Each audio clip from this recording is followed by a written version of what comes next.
Oke ya teman-teman, jadi kali ini kita mau servis cuci AC. Nah, kita mau melakukan perawatan servis cuci AC. Buat teman-teman yang pengen tahu gimana caranya, teman-teman bisa tonton videonya sampai full, supaya nanti teman-teman bisa melakukan perawatan sendiri di rumah. Oke ya, sebelum ke videonya saya ucapkan salam dulu buat teman-teman semua dimanapun teman-teman semua berada.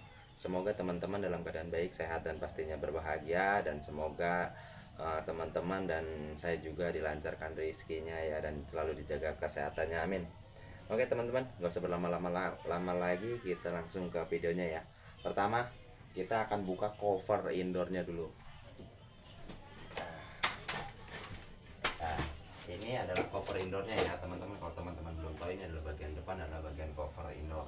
Nah, biasanya untuk tiap AC ada bagian AC di bagian kanan, kiri, tengah, dan di bagian sini di bawah.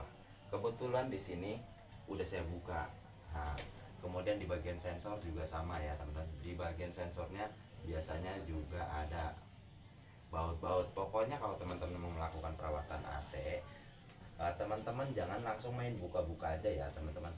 Teman-teman harus tahu, harus cari dulu ininya teman-teman, apa namanya, baut-baut yang ada di sekitar cover indoor AC. Jangan sampai ada yang nggak kebuka, karena kalau nggak ada yang nggak kebuka nanti covernya itu nggak bisa ini ya, nggak bisa dicopot ya teman-teman ya, kalau masih ada baut keras. Nah, nanti efeknya bisa jadi patah. Oke ya teman-teman. Nah, cara bukanya ini, kalau baut-baut semua udah kebuka, baut sensor, baut apa udah kebuka semua, teman-teman buka bagian dari bagian atasnya dulu. Nah, seperti ini. Ini bagian atas. Tiap AC hampir sama cara bukanya, kuncinya ada di bagian atas. Hampir semua rata sama ya teman-teman. Jadi kalau teman-teman mau melakukan perawatan, teman-teman bisa cari dulu bagian ininya, bagian atasnya kuncinya. Juga ada yang di bagian bawah tengah seperti ini. Nah, ini bagian tengah seperti ini. Ini juga ada kuncinya nih teman-teman. Ini soket ya. Ini kalau AC yang masih jarang kebuka, kalau AC yang jarang kebuka ya teman-teman ya, ini apa namanya, kan sedikit lebih keras kalau AC-nya jarang kebuka. Nah, ini AC-nya kotor bener nih teman-teman nih. Ini AC-nya kotor ya, kotor sekali nih teman-teman. Di bagian sininya udah banyak lumut-lumut atau lendir-lendir yang udah menutupi. Nah, jadi kita taruh dulu ya. Ini karena nyucinya nggak jauh, ada di sebelah, kita cucinya langsung ke sebelah guys, nyucinya di atap guys. Nah, kalau udah buka body covernya, teman-teman bisa lihat di bagian sebelah kanan itu biasanya ada modul atau elektronik. Kalau teman-teman yang nggak terbiasa menggunakan plastik langsung, teman-teman bisa amankan dulu ya, amankan dulu bagian cover elektroniknya ini, dibungkus menggunakan plastik atau apa yang kiranya nanti enggak kena setrum. Nah, kalau misalkan takut kena setrum, biasanya kan ada power setrum ya, ada powernya. Nah, kebetulan ini menggunakan colokan ya teman-teman ya. Ini menggunakan colokan, colokannya bisa kita cabut dulu.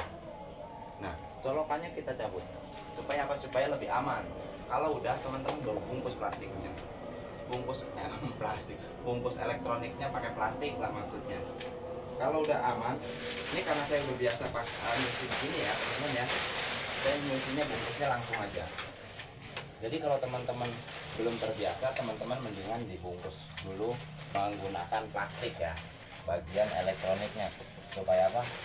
Supaya nanti kalau pas lagi teman-teman nyuci itu nggak khawatir kalau elektroniknya itu kesemprot. Apalagi kalau teman-teman nyucinya pakai steam ya.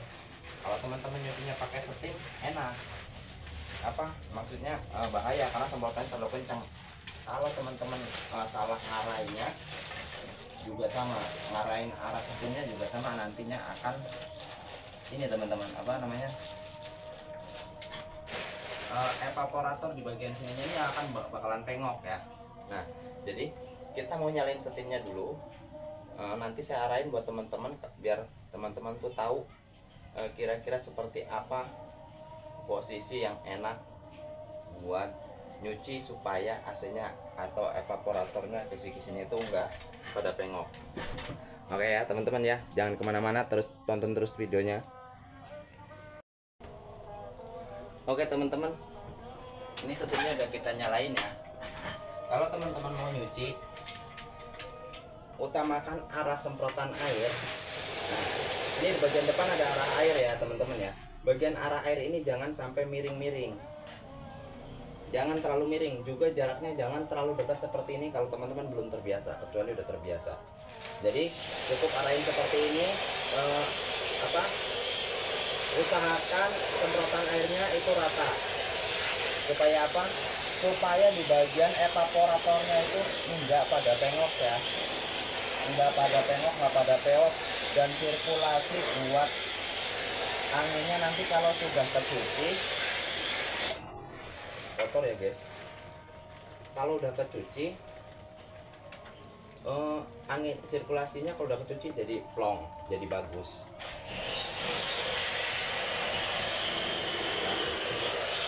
Nah, kalau ini kok miring, nah ini nggak miring ya teman-teman ya, mungkin dari situ kelihatannya miring tapi ini sebenarnya nggak miring.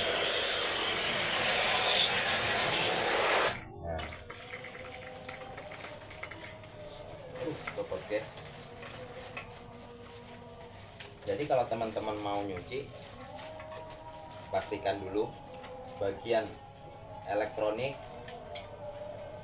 cara buka cover, baut, elektronik, dan cara nyemprotnya itu jangan sampai arahnya itu bengkok-bengkok, kalau nggak nanti bagian sininya pada peot. Kecuali teman-teman nyucinya itu pakai ini ya teman-teman, pakai semprotan yang biasa buat mandi burung. Nah itu semprotannya nggak kencang, mungkin itu nggak ini, tapi di bagian dalam evaporator ini ada dua bagian ya, bagian luar dan bagian dalam. Biasanya kalau pakai yang seperti itu, kalau teman-teman nyucinya hanya sebentar atau nggak kurang lama, ini bisa jadi kalau nanti bagian dalamnya itu kotorannya nggak terbuang sama air ya teman-teman ya, nggak karena cucian. Oke, kalau untuk bagian outdoor teman-teman cukup bersihkan di bagian kondensornya aja ya, itu untuk menjaga supaya nanti sirkulasi atau hawa panas nggak terhalang sama debu-debu sama kotoran saat kipas hidup atau kompresor hidup. Oke, jadi ini ya sebagai panduan aja. Kalau nanti saya terangin sampai selesai tentunya akan lebih lama, nggak selesai-selesai juga saya kerjanya. Mudah-mudahan sedikit panduan ini buat teman-teman bisa bermanfaat, bisa berguna. Kalau misalkan teman-teman mau melakukan perawatan sendiri, itu adalah bagian-bagian terpenting kalau teman-teman mau melakukan perawatan. Jadi kurang lebihnya segitu aja ya teman-teman, supaya videonya nggak terlalu panjang. Yang penting intinya teman-teman kalau mau melakukan perawatan, teman-teman udah tahu lah cara-caranya, kurang lebihnya seperti itu. Oke, terima kasih buat teman-teman semua yang udah mau nonton, udah mau subscribe. Semoga rezeki kalian makin tambah banyak, makin berlimpah, dan assalamualaikum warahmatullahi wabarakatuh.